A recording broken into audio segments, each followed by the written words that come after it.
The Prophet ﷺ said that may his face be rubbed in the dust, meaning may he be humiliated, the one who, when one of his parents or both of his parents reach old age and he doesn't enter paradise by serving them.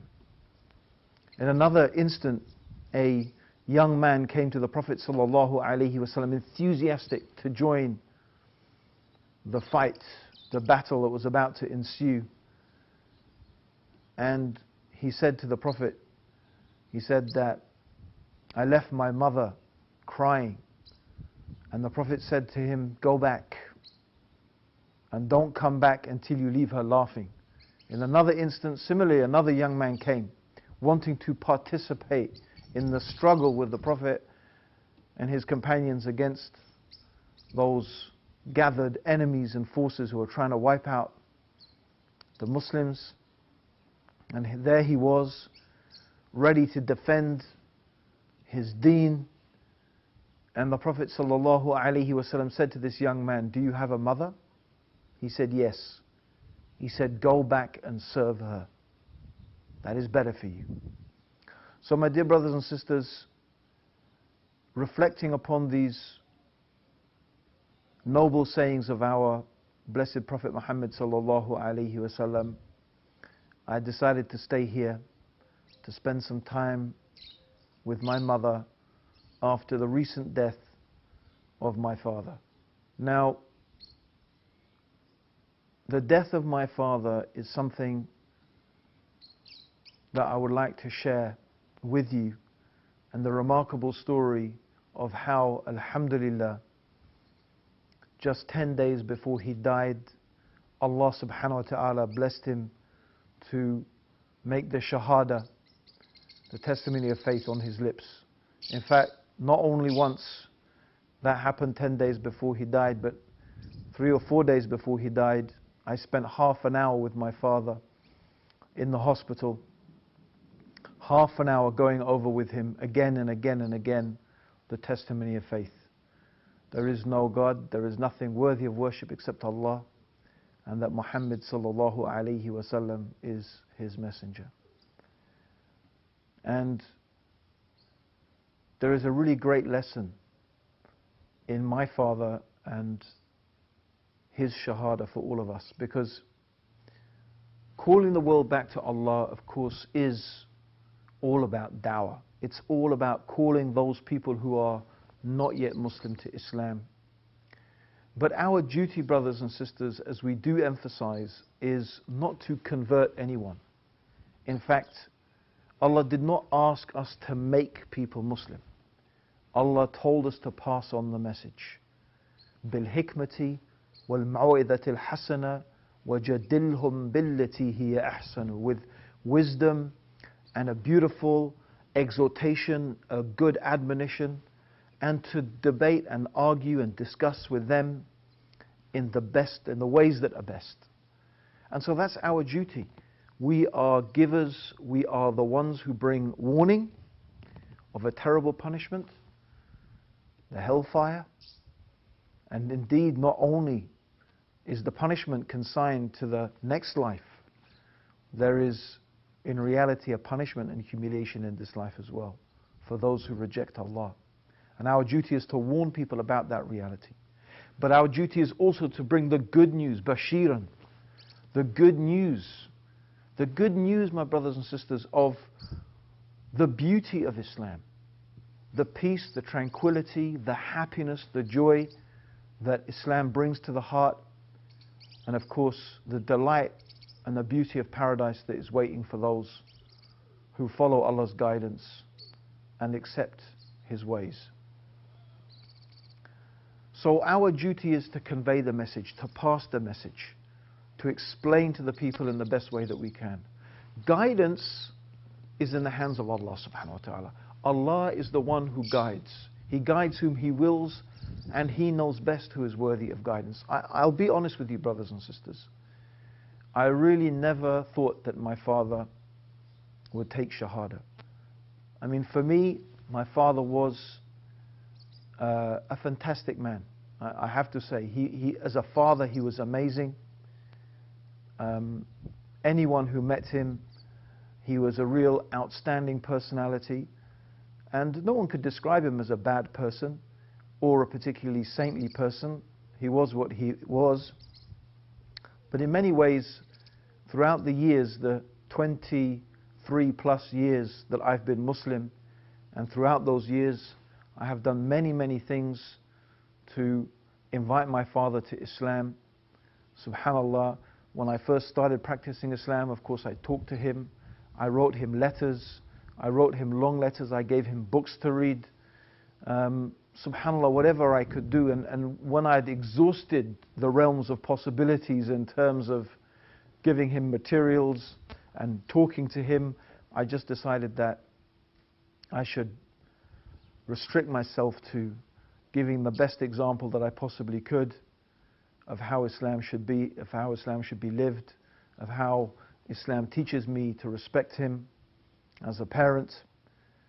And I always really, sometimes I have to say, thought that my father was really, to be honest, someone who I thought was very closed-minded to the possibilities of Islam. Actually, quite frankly, brothers and sisters, sometimes when I read the verses of the Quran describing the people, the disbelievers, I felt as if those verses were sometimes describing my father and his attitude. So, brothers and sisters, I didn't have much hope that he was going to become Muslim. Now, my father had been very ill for a couple of years, and there were quite a few times when me and my mum really thought that he wasn't going to make it. And as it happened, a few weeks ago, when I came from England, I arrived in the hospital and went to see my dad, and I really looked at him and I thought, you know what, it really looks as if he could die tonight. I mean, he was looking really rough. And I really thought to myself, you know what, if I don't say something, I'm never gonna forgive myself. I know that I've tried, I've given him dawah, I've given him books to read, I've tried everything, but I have to make this one last effort. And I had spent a long time thinking about what I could say, how I could say it, what was the right way to approach him. He was already very ill, so I didn't want to distress him. I didn't want to make him more upset. And of course, to be honest, I was also afraid that he might say no, he might reject my invitation, reject my offer. And then I was even worried that if he did say the Shahada and he did enter into Islam, then what if he got better and he came home and recovered and became even maybe more arrogant against Islam? That was even more scary. So it's really, brothers and sisters, a very, very difficult thing. Anybody who is a convert to Islam, who has parents who are not yet Muslim, they can relate exactly to this dilemma, to this difficulty that I was going through. And this was all compounded even more by the fact that my father was not well. Brothers and sisters, never underestimate the power of dua, because it was then when I was almost at a loss. I didn't know, I couldn't rely upon my own intellect, my own strength. It was something I just needed the help from Allah subhanahu wa ta'ala, and I just asked Allah, please, Allah, find me a way to find something to say to my father. And so, as he was lying there, I said to him, Dad, I've got something really important to tell you. Are you listening? Now, my dad really couldn't speak very much, and he just nodded his head. And I said, there's something I have to say. If I don't say it, I'm going to regret it. And then I told him that on the Day of Judgment, a man will come in front of Allah. And this man will have scrolls of evil deeds as far as the eye can see in each direction. And Allah will say to him, you have something that outweighs all of that. And the man will say, what is that, my Lord? And Allah will say to him, you have this piece of paper here, and on it is written a statement that you made. There is no God except Allah, and Muhammad is his messenger. I said, so Dad, this is the key to paradise. This is the success in the life to come. What do you think? And he nodded his head. I said, does that mean you want to say those words? And my dad said yes. Together, he said with me the words, there is no God except Allah, Muhammad is his messenger. Ashhadu an la ilaha illallah wa ashhadu anna Muhammadan Rasulullah. Now, the truth is, brothers and sisters, I had to leave at that time because the hospital has quite strict visiting times, and I was very confused. I should have been really happy and elated, and I was in one way, but in another way I was really confused because I was almost expecting him to take the Shahada and then that would be his, last breath. But subhanAllah, I left and I was thinking, what if he gets better and he comes home and he doesn't follow up with Islam? And so as it happened, well, that's it. I just left it at that. I didn't really tell anybody about it. I just sort of kept it to myself. I was really happy he'd said the Shahada. He seemed to be genuine. He seemed to be sincere. But, I visited him the next day and he didn't remember, and that's how he was. He would not really remember anything from one day to the next, or even really from 1 minute to the next. But subhanAllah, that was not the end of it, because 3-4 days before he died, I was leaving Portugal to go back to England for the new Muslim retreat that IERA holds. Muslim Now, we hold a retreat for the new Muslims. And I was going there to give talks and lectures in that retreat, so I really had to get back to UK. And the last night I visited him, my father was very distressed, and he would sometimes lie there just saying, help, help me, help. And I said, Dad, what do you want me to do? There's not much I can do. There's the medicines here, the antibiotics, the doctors have done everything they can. What do you want me to do? He said, I don't know. He said, give me something to do. Now, I'm saying it, he couldn't really speak. It was actually very, very difficult to understand what my father said. But, I could make out what he was saying. He said, give me something to do. I said, like what? What do you want? He said, something easy. Give me something easy to do. SubhanAllah, brothers and sisters, when he said that, I remembered the hadith of the Prophet ﷺ, where the Prophet said, there is something that is light on the tongue and heavy on the scales. And it was as if he was asking me to give him something like that. So I said, Dad, if I was you, I would just keep on repeating over and over, there is no God except Allah, Muhammad is his messenger. And he said, yes, that's what I want to do. And we spent half an hour going over and over, there is no God except Allah and Muhammad is his messenger. At one time, he even said, stop, I want to do it myself. I want to remember it. Subhanallah. And the next day I left for UK. Then I heard that my father had passed away.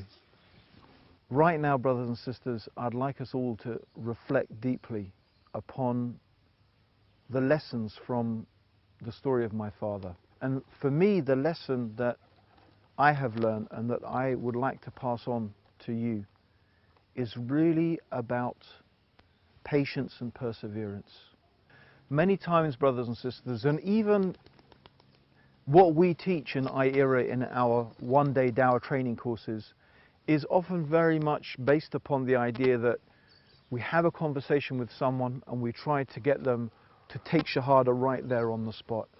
And of course, that's fantastic if we can do that. But sometimes the process is a long process. Sometimes it takes years and years. Sometimes you're facing someone who seems to be sometimes the very epitome of kufr, the very description of a disbeliever that you come across in the Quran. Yet, subhanallah, Allah can change the hearts.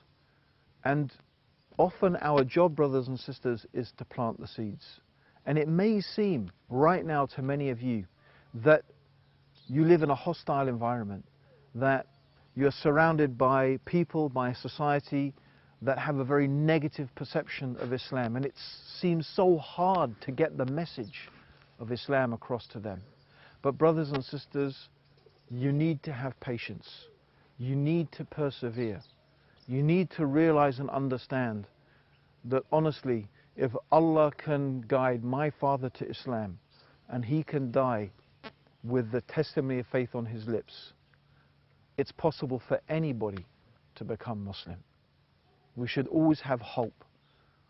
We should always have that hope and that care and that concern for our fellow human beings, that they are guided to this beautiful, beautiful religion of Islam. And that's what IERA is here to help you do, to help you give dawah, to help you talk to people, engage with people, communicate to them, pass on this message of Islam. That is at the baseline, the bottom line, that is our duty, that's our obligation, that's the minimum that we should try to do, my brothers and sisters. Remember Prophet Nuh alayhi salam, for 950 years he called his people to Islam. And most certainly Allah swore by time, wal asr, innal insana lafi khusr, illa alladhina amanu wa amilu salihati wa tawasaw bil haqqi wa tawasaw bis sabr, that verily by time all of mankind is in a state of loss, except those who believe and do righteous deeds and help each other. They join together, wa tawasaw bil haqq, they join together in the teaching of truth, and they support each other in patience. That's the recipe for true success, brothers and sisters. And I ask Allah that He gives me and that He gives all of you and all of us success in this dunya and success in the akhirah. Assalamu alaikum wa rahmatullahi wa barakatuh. La ilaha il Allah Muhammad Rasulullah. There is no God except Allah.